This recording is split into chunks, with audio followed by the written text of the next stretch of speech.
We had that first meeting, the Ford Foundation.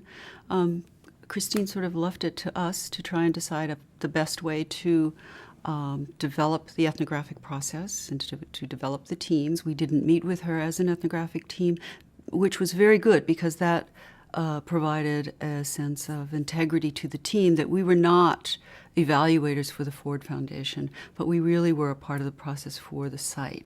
We shared the field notes with the sites. Whatever the ethnographers would write as a draft, the staff at the site would take a look at it and they would edit it, change things, add things, so that it was really a joint project. In fact, the ethnographers we all had to make big adjustments because normally ethnographers work very independently.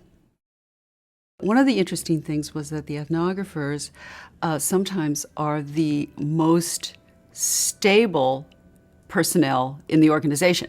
When I came on board with Africa Exchange, there was a lot of information that the ethnographers helped provide to me and to others that I brought in when I came. They were a really wonderful, objective third eye for us and helped support the continuity that we were trying to build on our own. The idea of circulating information was part of our process. And sometimes it was just an internal circulation. Christine was very good in that she gave us a choice of, keeping it internal or making it more public. And over the years, confidence built and we're going more public with information as is appropriate.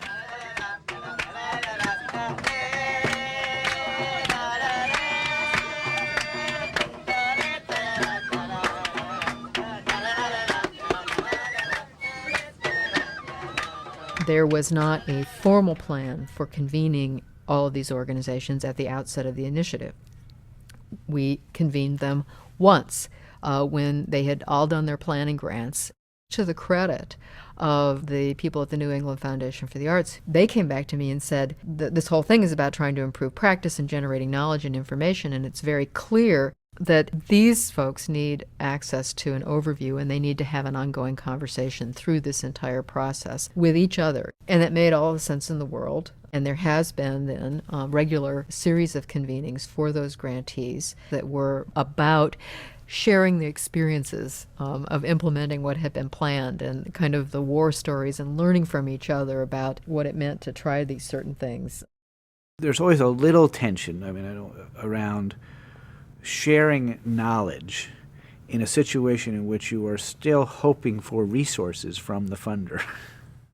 We created an environment in which people understood what their responsibility was. And when there were difficulties, we tried to either immediately address them or right after the meeting have a conference call with the principals and discuss what steps we would take to remedy it. And the convening become sort of in service to the knowledge building in the second phase. I think the through line is about sharing of information, for us to both have the discipline to identify what it is we're learning and then to be able to formulate it and articulate it to others. Some of the people in that room have a lot of experience, and I really appreciate hearing how they've tackled certain problems. And in other areas, I have more experience than they do. So I think like any learning community, there's a lot of respect and a desire to share information in a non-competitive way. So they had accomplished a tremendous amount. When we got ready to do the second set of implementation grants, the groups were in effect challenged to revise their programs based on what they had learned in the first 3 years and really begin to look at the challenge of sustaining the best practices that have been identified. I think the whole point here has been repetition builds best practice.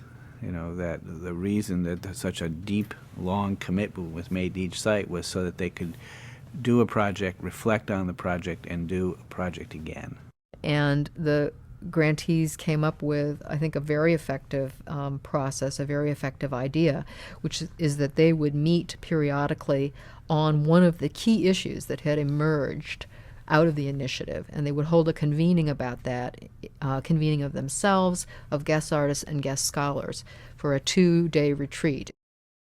So the results of this series of convenings are compiled in publications and have been a very, very important part of the dissemination and knowledge building process. And the ethnographic documentation has woven this all together. So we're coming up to the conclusion of the initiative in terms of formal grant activity. We have another set of convenings that's going to happen, publications to come out, and a number of the groups that have particular promise around institutionalizing what they have done as national programs. We're providing some final support too, so that they can set up permanent internal funds to support this work or take certain kinds of steps that will help ensure that they're able to continue to do this work as leaders in their field. We really are a stronger organization in many ways, and it's allowed us to make connections that will sustain our work and their work as well for many years to come. We're basing it on a lot of information and experience. So it's not just a shot in the dark. It really does have a significant chance of succeeding. But it has to do with this open-mindedness and open heart that says, you know what, working together is not so much a challenge as an opportunity. And then I really appreciate the trust that had been given to me and to the others in this initiative. I am able now, when I speak to people, to have real experience behind me. It's not hypothetical, it's not theoretical. Direct knowledge of this process of art making, what the impact of art can be on people, how to create the most beneficial creative process, how to create trust, all these things we've learned over the years. We've learned by doing them. And when we talk to others about it, we're talking with a feeling of confidence.